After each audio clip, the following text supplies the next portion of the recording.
우리 서로 인사하겠습니다. 샬롬, 샬롬.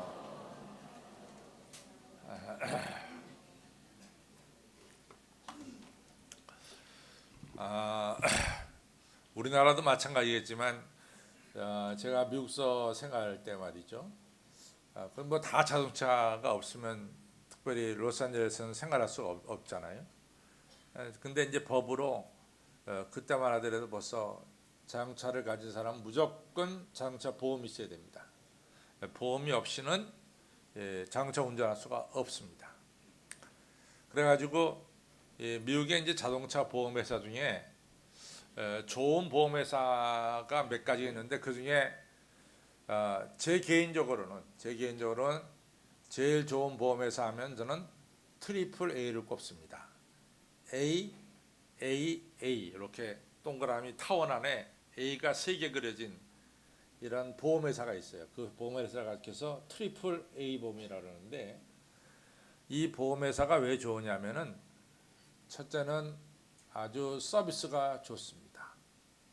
좀 우리나라하고 좀 다른 것 같아요. 예를 들어서 무슨 자동차 사고가 탁 났잖아요. 그럼 일단은 뭐 만불이면 만불이 대강 나온다라면 일단 대강 사고 나자마자 만불을 지급해요.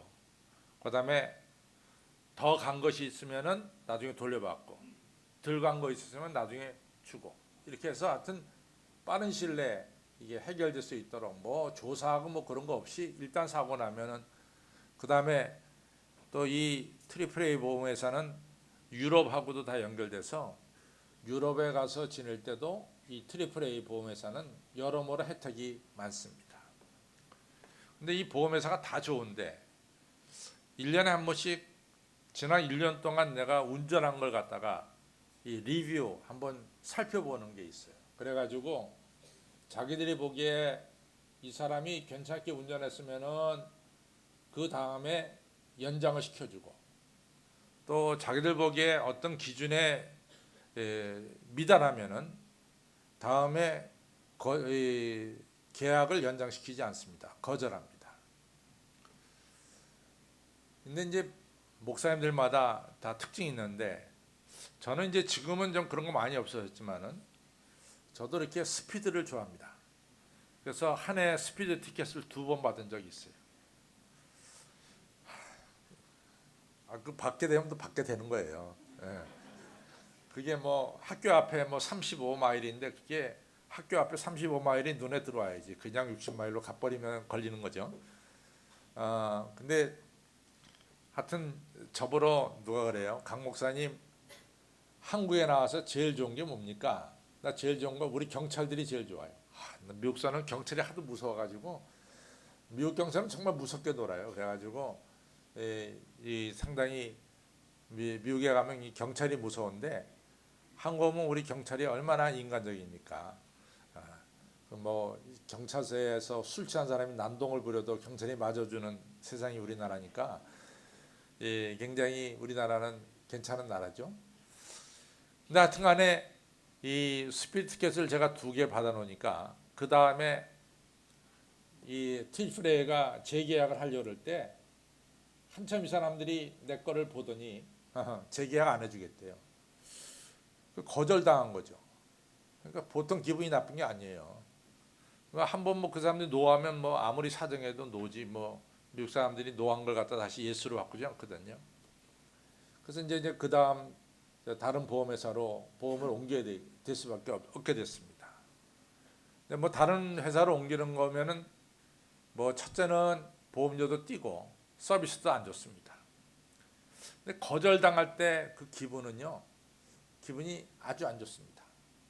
속으로 아니 병원이 왜 있어? 병원은 환자를 고치려고 있는 거지 말이지.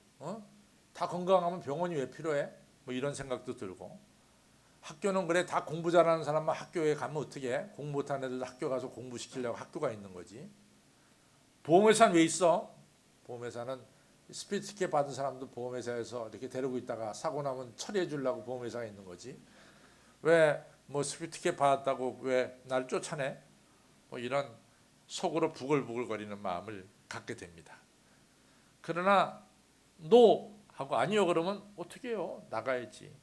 굉장히 기분이 나쁘지만은 결국은 그 보험회사하고 재계약이 안 돼서 다른 보험회사로 가게 됐습니다. 제가 아는 목사님은요, 몸집이 아주 좋은데, 이 목사님은 이 꿈에도 소원이 뭐냐면은 이 마라톤 42.195km를 완파하는 거예요. 42.195km. 그래가지고 자기 어떤 인내심, 또 자기 노력, 뭐 이런 걸 갖다가 자기 스스로 좀 인정하고 싶었어요. 그 이분이 몸무게도 좀 빼고, 그래서 이분이 2년 전부터 마라톤을 연습하기 시작했습니다. 그래서 달릴 때 어떻게 달린다 이런 걸 연습하기 시작했는데, 이분이 맨 처음에 한 1년 연습하고 단축 마라톤 20km를 완파했습니다. 그 다음에 오늘이 이제 8월 3일이 시합하는 날이라면은 6개월 전에, 지금부터 6개월 전에, 예를 들어서 2월 초순경에 이 사람은 드디어 42.195km를 주파했어요. 그래가지고 계속해서 42.195km를 주파하는데, 오늘이 8월 3일이면 한 7월 중순경에는 42.195km를 4시간 안에 주파했습니다. 원래 이제 마라톤 대회에서 우승하는 사람들은 보통 2시간 10분, 15분 대회에서 통과시켜요. 근데 평민인 여러분과 저는 4시간 안에 이 42.195km를 주파한다. 대단한 거예요. 그건 아주 대단한 겁니다. 근데 이 사람이 이제 6개월 전부터 42.195km를 주파해가지고 드디어 8월 3일 오늘 마라톤 대회에 나갔습니다. 그런데요, 8km 정도 됐을 때 다리에서 쥐가 나기 시작했어요. 8km 때부터. 그렇지만 지금까지 연습한 게 너무 억울하단 말이죠. 그러니까 뭐 걸어가든 별짓을 하든 해서 30km까지는 달려왔어요. 근데 30km 딱 되니까 한 발짝도 발을 못 뛰겠어. 그러니까 앰뷸런스가 왔습니다. 괜찮냐? 괜찮지 않다. 더 달릴 수 없다. 그 말하고 이 사람은 정신 나갔어요. 그러고선 눈 떠보니까 응급실에서 눈 떴습니다. 근데 이분이 얼마나 억울한지 말이죠. 예? 내가 이 42.195km를 뛰려고 2년 동안 땀을 흘리고 노력을 했고, 또 분명히 6개월 전부터는 내가 4시간대로 40.195km를 달렸는데 왜 하필이면 이 시합 당일날 나는 이 낙오자가 돼버리고 말았는가? 뭐 이러면서 스스로 자책하고 말이죠. 얼마나 스스로 실망하고 절망했는지 모릅니다. 그렇게 내가 땀을 흘리고 노력했는데 왜 안 되느냐? 뭐 이렇게 생각을 한 거죠. 여러분 살다 보면은요, 이런 경험들 많습니다. 예를 들어서 특별히 자녀를 키우는 부모는 그런 경험을 하게 돼요. 우리 애가 모의고사만 보면은 전교 1, 2등을 차지하는데 말이지. 뭐 선생님들마다 다 말하기를 얘는 틀림없이 그 대학은 아주 맡아놓은 거다. 뭐 이렇게 얘기를 했는데, 얘가 글쎄 수능 시험을 잘못 봐가지고 대학이 못 들어가는 거야. 이 원하는 대학에 못 들어가. 그러면은 부모도 화가 나지만 애는 더 화가 나요. 내가 그렇게 노력해서 모의고사 보더라도 내가 항상 그랬는데 왜 하필이면 시험 당일날 그렇게 성적이 나와가지고 나 못 들어가게 되느냐. 이러면서 수고와 노력한 것이 별로 크게 의미가 없다는 것을 깨닫게 됩니다. 근데 이런 비슷한 경험을 누가 했냐면은 사도 바울이 했어요. 오늘 여러분들이 성경을 이 빌립보서를 잘 보면요, 이 사도 바울이 한 얘기는 몇 가지 아주 중요한 얘기를 하게 됩니다. 그게 뭐냐면은 너희들이 육신적으로 자기 육체를 자랑하느냐? 그러면 나도 육체를 자랑하는 것이 많다. 이러면서 얘기를 해요. 그것이 뭐냐면 첫째는 나는 베냐민 지파다. 이런 얘기입니다. 그러니까 베냐민 지파라고 하는 얘기는 이게 그냥 넘어가는 얘기가 아니라 나는 그래도 이스라엘의 초대 왕인 사울왕 베냐민 지파에 속한 사람이다. 그리고 나는 이스라엘 사람이고, 그리고 나는 히브리인 중에 히브리인이다. 이 말은요 굉장히 중요한 말이에요. 왜 중요한 말이냐면은 예수님 당시만 하더라도 유대인들이 이 사도행전 2장에 보면은 유대인들이 다 모였잖아요. 이 예루살렘에.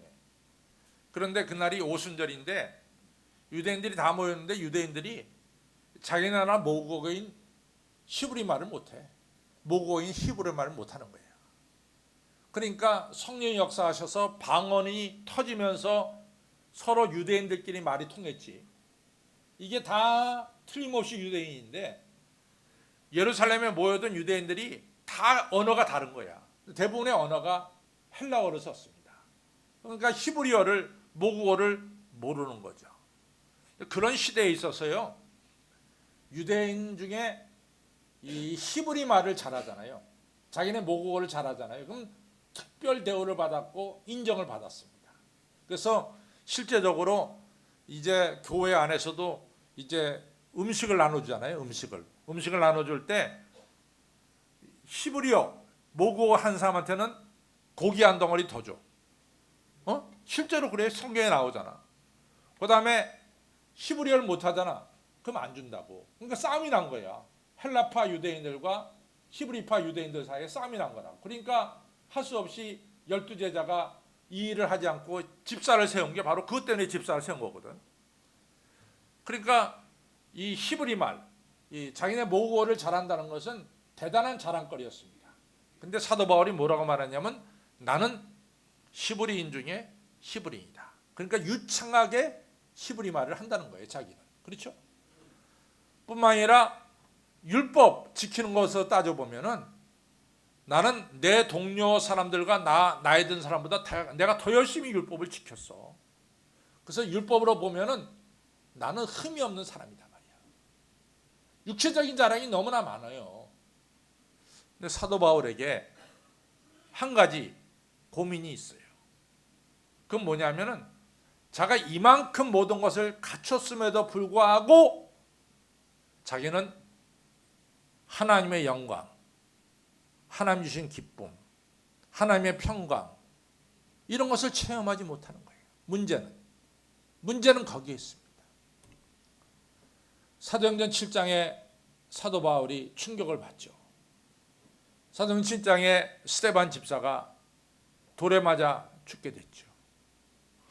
여러분들 글쎄 요즘은 안 그렇지만 제가 옛날에 그 초등학교 때 이 만화를 보면은 사람이 주먹을 딱 치면은 맞을 때 별이 막 튀더라고. 그게 만화에 그려졌어요. 근데 나는 그걸 왜 저렇게 그렸을까? 그러다가 맞을 때 정말 별이 튀는구나 하는 걸 갖다 깨달았던 것이 군대입니다. 군대 갔을 때 눈 감고 있으면 막 주먹이 여기저기서 날라오는데 그때 맞을 때 보면 정말 별이 탁탁 보여요. 그래가지고 이게 정말 사실이구나 이런 것 같은 느꼈는데요. 아니 스데반이 돌에 맞아 죽을 때 스데반이 글쎄 하나님의 영광을 보는 거야. 하늘 문이 열리고 하나님이 계시고 그 옆에 예수님이 계신 하나님의 영광을 보는 거야. 아니 세상에 그럴 일이 있어. 돌에 맞아 죽으면은 맞을 때 별이 보여야지 왜 하나님 보여? 안 그래요? 이 사도 바울의 입장에서는 이해할 수가 없어. 왜 돌에 맞는 스데반이 왜 하늘 영광을 보냐 말이지. 왜 돌에 맞는 스데반이 그 얼굴이 천사의 얼굴처럼 되냐고. 얼굴이 찌그러져야지 아파가지고. 왜 돌에 맞아 죽어가는 이 스데반은 돌을 치는 자를 용서할 수가 있냐 이거지. 하나님이여 저들이 하는 죄를 모릅니다. 저들의 죄를 용서하여 주소서. 어떻게 그런 기도를 드리냐 이거지. 저 원수들을 하나님 다 죽이십시오. 이렇게 원한에 찬 이야기를 해야지. 어떻게 자기를 때리는 사람들을 용서해 달라고 기도할 수 있냐 이거지. 사도 바울은 그가 지금까지 쌓아온 율법, 그가 가지고 있는 지식, 그가 가지고 있는 경험 가지고는 절대로 자기는 그런 차원에 올라갈 수가 없다는 사실을 깨달았습니다. 아니 스데반은 뭐길래 저 고난 속에서 하늘이 열리고 하나님의 영광을 보게 되고 스데반 도대체 뭐길래 말이지 저 돌에 맞아 죽어가는 그 순간에 천사의 얼굴을 할 수 있고 스데반은 도대체 어떤 신앙을 가졌기에 말이지 자기를 치는 자들을 용서해달라고 기도할 수 있느냐 이거지. 사도 바울에게 충격으로 와닿았습니다. 나는 육신적으로 보면은 어느 누구에게도 뒤지지 않을 정도로 나는 베냐민 집하고 참 이스라엘 사람이고 히브리인 중에 히브리인이고 율법의 의의로 따지면은 나는 흠이 없는 자고 바리새파 사람이고 나는 갖출 거 다 갖춘 사람인데도 불구하고 왜 나는 하나님의 영광을 보지 못하고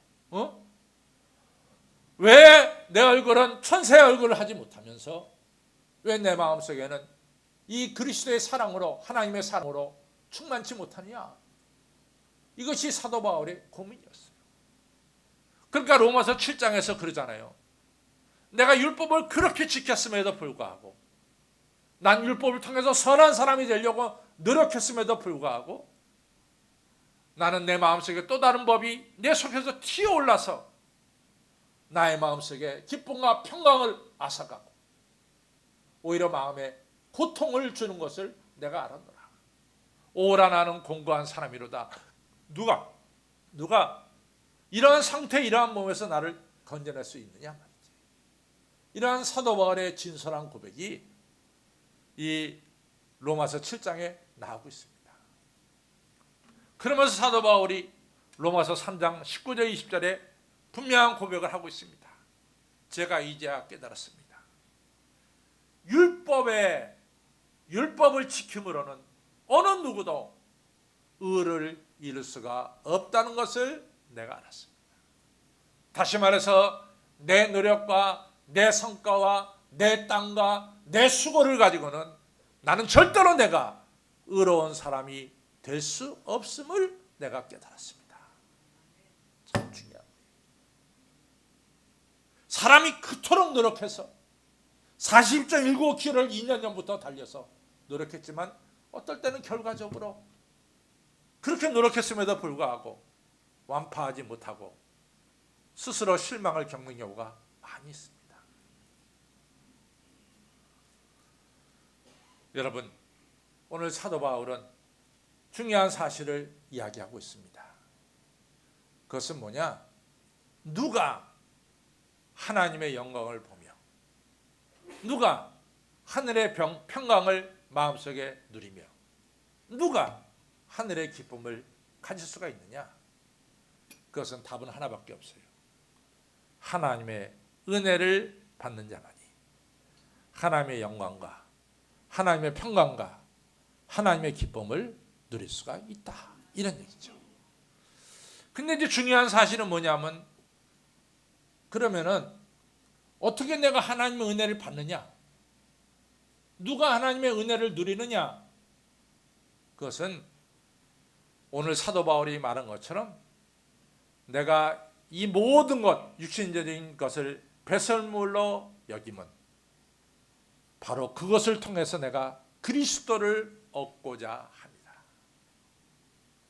내가 내 자랑한 것들을 갖다가 내려놓고 그것을 더 이상 자랑하지 않고 그리고 그리스도를 바라보니 그리스도가 내 안에 좌정하시는 것을 내가 체험할 수 있다라 그 말이죠. 내가 인간의 노력과 인간의 수고와 인간의 사랑을 붙잡고 있는 한 나는 하나님의 은혜를 받을 수가 없는 거죠. 근데 이것을 과감하게 턱 내가 인간적인 자랑을 턱 내려놓는 순간 내 마음속에 하나님의 은혜가 물밀듯 들어오는 것을 체험하더라 그 말이죠. 사도 바울은 그의 서신 속에서 많은 글을 써요. 도대체 아브라함이 왜 복 있는 사람이 됐느냐 말이야. 뭐 아브라함이 대단하냐? 아브라함은 사실은 저 갈대아 우르에서 우상 섬기던 집안의 아들로 태어난 것이 아니냐. 아브라함은 그 당시에 75세가 되도록 자식이 없는 불행한 가정의 남편이 아니냐 말이지. 여러분들 구약 시대에는 자식이 많은 사람이 축복입니다. 그렇죠? 자식이 없는 것은 축복받지 못한 거야. 근데 아브라함은 75세가 되도록 자식이 없었어요. 그러니까 사람들이 다 수근수근 됐어. 저 아브라함은 하나님께, 신에게 뭔가 잘못한 게 있다. 그러길래 저 자식이 없지. 이러던 사람이 말이지. 창세기 12장에 와서는 만민이 너를 인해서 복을 받을 것이다. 네 이름이 창대케 되고, 그리고 네 민족이 중다하게 되고, 네가 모든 땅을 차지하게 될 것이다. 아니, 뭐 때문에 아브라함이 이렇게 되는 거야? 뭐 때문에? 뭐 때문에? 이유가 없어요.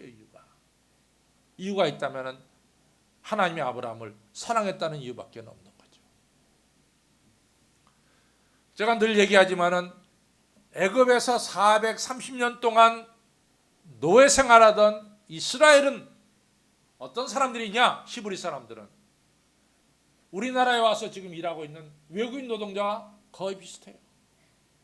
근데 우리나라에 와서 일하는 외국인 노동자는 다 자기 나라 여권이 있어. 속한 나라가 있다고. 근데 지금부터 이 3,500년 전에 애굽 땅에서 일하던 외국인 노동자는 나라가 없어요.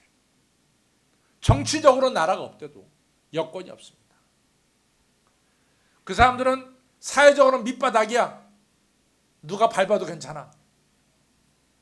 그러니까 그 사람은 누가 죽여도 살인자가 안 돼요. 그 사람들을 죽여도. 가난하기 짝이 없어요. 가난하기 짝이 없어요. 이런 사람들이었다고. 근데 이런 사람들이 갑자기 출애굽기 19장 20장에서 입장이 바뀐 거야. 하나님 뭐라고 하냐면 너는 내 백성이다. 너는 왕같은 제사장들이다. 너는 거룩한 백성들이다. 너를 통해서 세계 만민이 복을 받을 것이다. 아니, 어저께만 하더라도 이같이 히브리라고 해서 천대받던 인간이 오늘 갑자기 이처럼 존귀한 사람이 된 거예요. 거룩한 사람이 된 겁니다. 그걸 뭐로 설명하겠냐 말이에요. 뭐로. 하나님이 스스로 설명했어요. 신명기 7장에 보면 너희들이 이렇게 된 것은 뭐 너희 백성의 수요가 많아서 그러냐? 너희가 뭘 맞냐? 이스라엘 백성이 뭘 맞냐? 너희가 무슨 대단한 일 했냐? 너희가 뭘 대단한 일을 했어? 너희들이 한 일이 뭐가 있어? 너희들이 오늘 거룩한 백성이 되고 왕같은 제사에 되고 택한 백성이 된 것은 하나 이유밖에 없어. 그것은 하나님이 너희를 사랑했기 때문이다. 그 말이죠.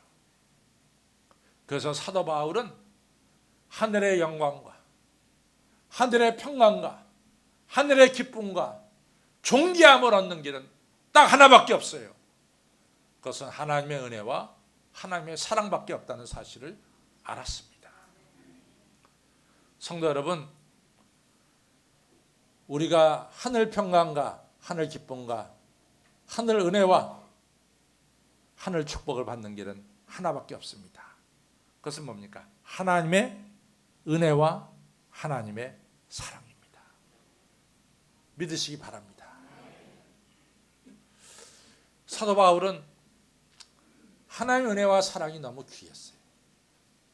그래서 어떻게 하면 내가 이 하나님의 은혜와 사랑 속에 살 수 있을까?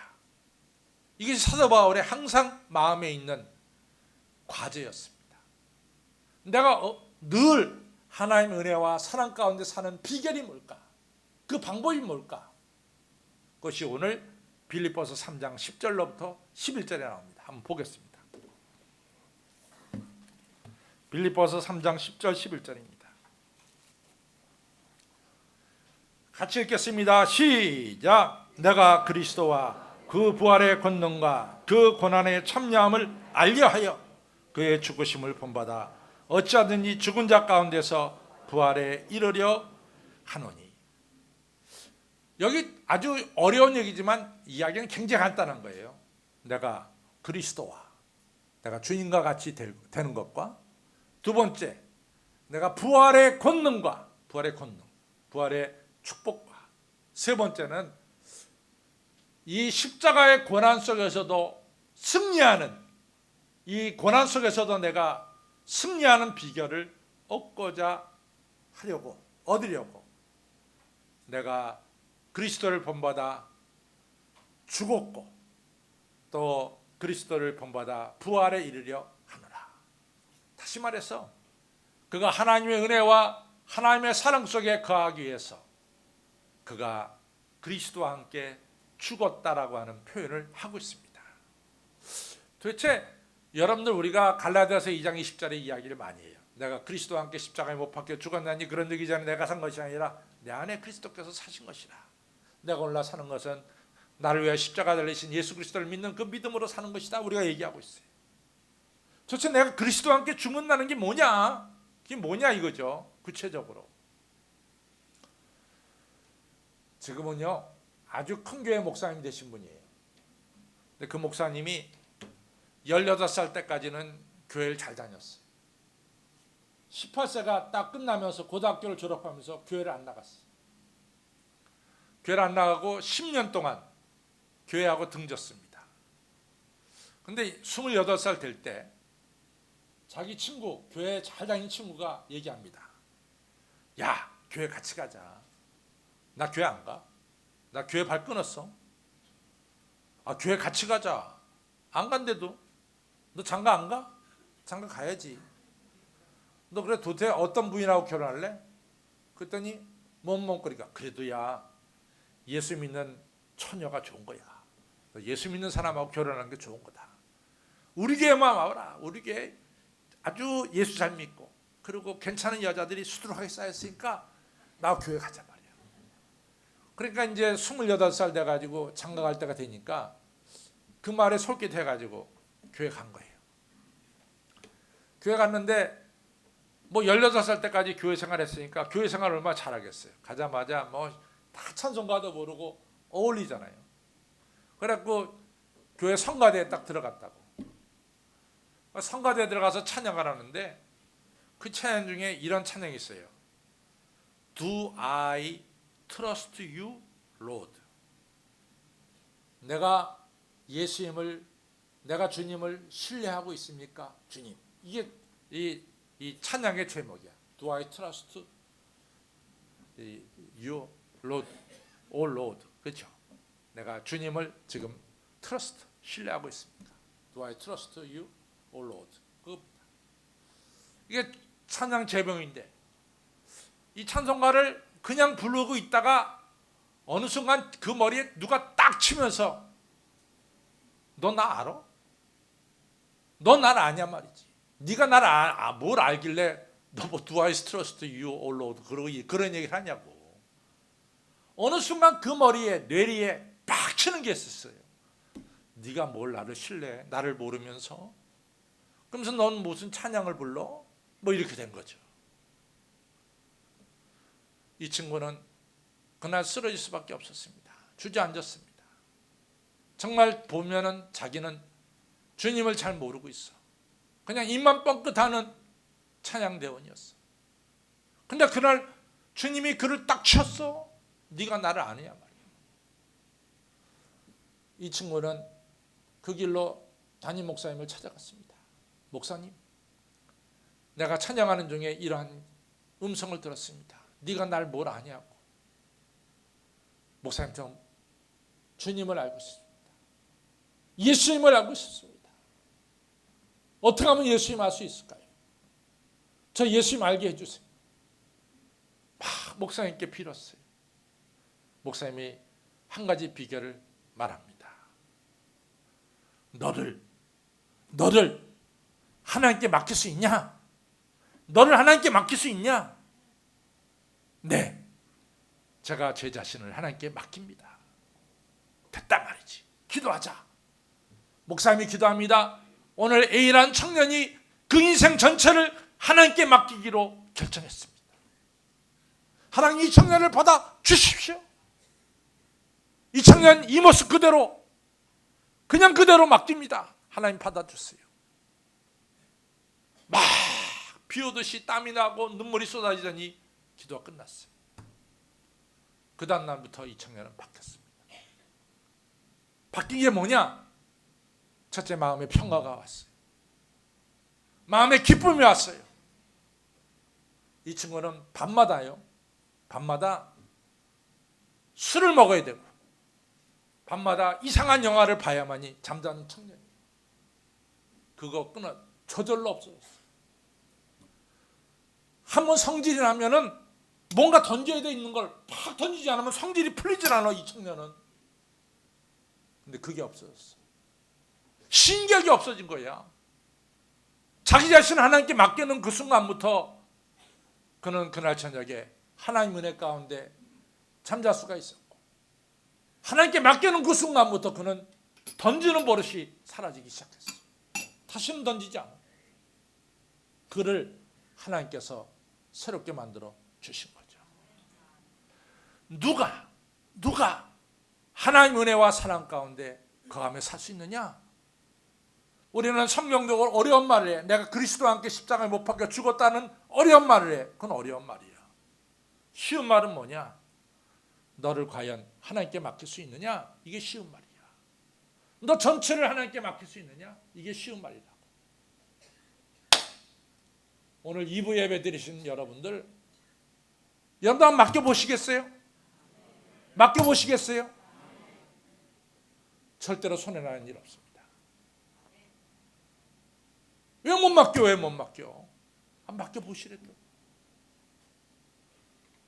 하나님께서 하늘의 은혜와 사랑으로 우리에게 함께 하실 줄로 믿습니다. 맡기는데 두 가지가 꼭 필요해요. 하나는 뭐냐? 이제부터는 여러분들의 자랑과 여러분들의 어떤 노력과 여러분들의 어떤 결실을 더 이상 자랑하지 마세요. 누가복음 18장에 보면은 바리새인과 세리가 기도하러 갔잖아요.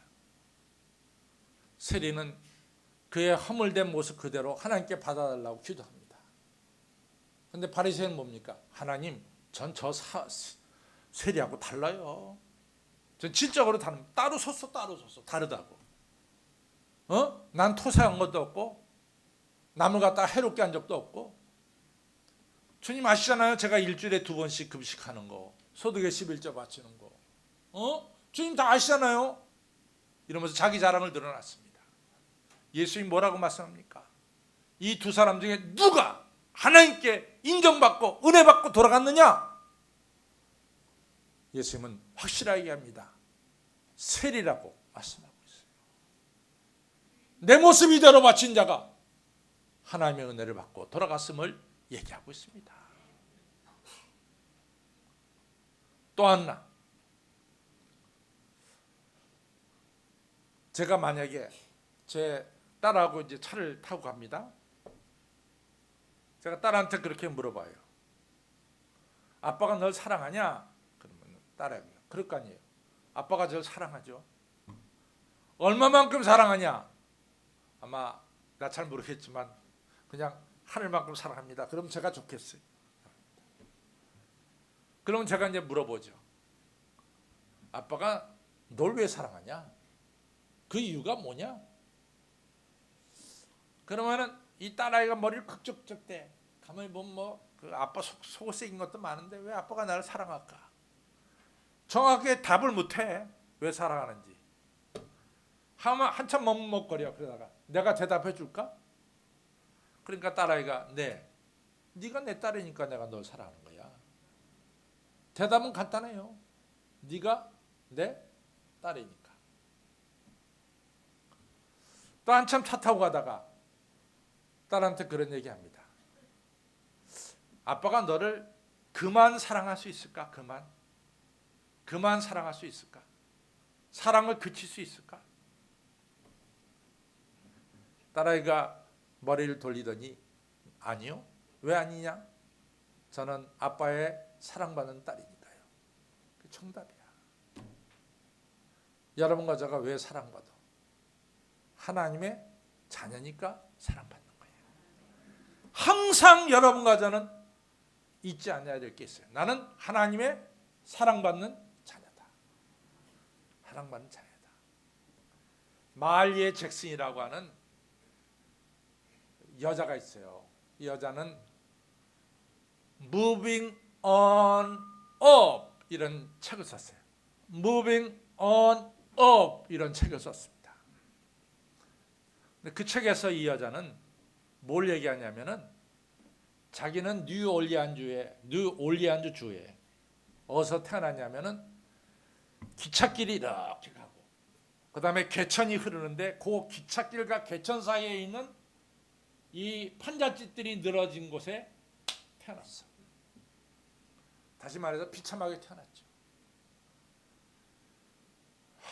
우리나라 기차는 길다죠. 기차는 길죠.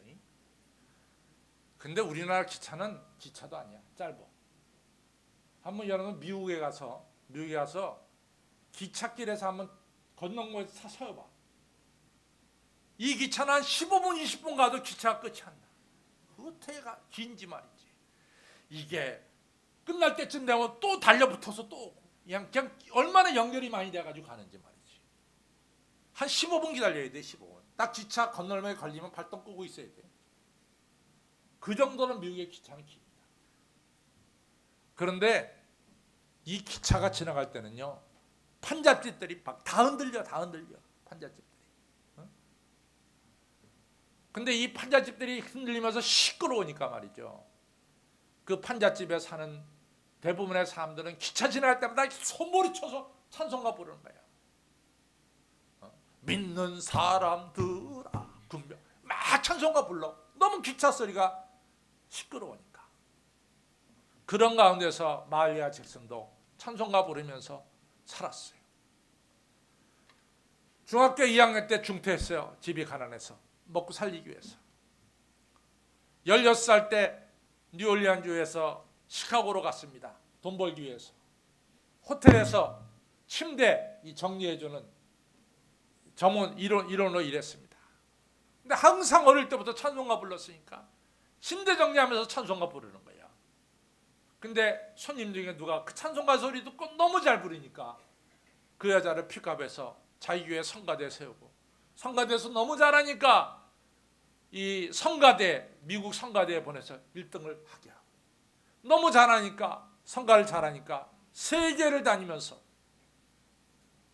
오스트리아 빈에 있는 오페라 하우스에서도 성가를 부르고, 영국에는 로얄 앨버트 거기서도 부르게 하고, 이처럼 대단한 사람이 됐어요. 사람들이 묻습니다. 당신은 특별한 노래 부르는 테크닉이 있다. 기술이 있다. 그게 뭐냐? 이 마리아 잭슨 말하기를, 저는 어떤 테크닉도 기술도 없습니다. 저는 테크닉과 기술을 부려본 적이 없습니다. 저를 살아가는데, 무빙 하는데 살아가는데 저를 갖다가 존귀한 자로 업시킨 분은 바로 예수 그리스도의 사랑입니다. 예수 그리스도의 사랑이 나를 업시켰습니다. 존귀하게 만들었습니다. 성도 여러분, 하나님의 은혜와 사랑만이 우리 마음속에 하늘 영광, 하늘 평강, 하늘 기쁨, 여러분과 저를 존귀하게 만드시는 것을 믿으시기를 바랍니다. 누가 하나님의 은혜와 하나님의 사랑을 받느냐? 답은 간단해요. 이 시간 나를 뭐요? 하나님께 맡기는 거야. 주여 나를 받아 주소서. 맡기는 거야. 오늘 하나님께 맡기고 하늘 영광, 하늘 은혜, 하늘 사랑이 충만해지는 여러분들이 되시기를 주님의 이름으로 축원합니다. 기도하겠습니다. 거룩하시고 자비로우신 하나님 감사합니다. 내 노력으로, 내 수고로 하늘 영광, 하늘 기쁨, 하늘 평강을 얻을 수 없음을 고백합니다. 내가 모든 것을 배설물처럼 버린 것은 내가 그리스도를 얻고자 함입니다 라고 하는 사도 바울의 고백이 오늘 나의 고백이 돼서 내 세상적인 자랑은 버리고 내 모습 이대로 전폭적으로 하나님께 내어 맡기는 귀한 결단이 오늘 예배드리는 성도님들께 있게 하여 주셔서 주여 이 시간 주님께 자신을 바친 성도님들에게 하늘 평강, 하늘 영광, 하늘 기쁨, 그리고 우리 주님께서 높이 올려 쓰시는 존귀함이 머리 숙이는 성도님들에게 내려지게 하여 주시옵소서. 감사하며 예수님 이름으로 간절히 기도로 싸움나이다. 아멘.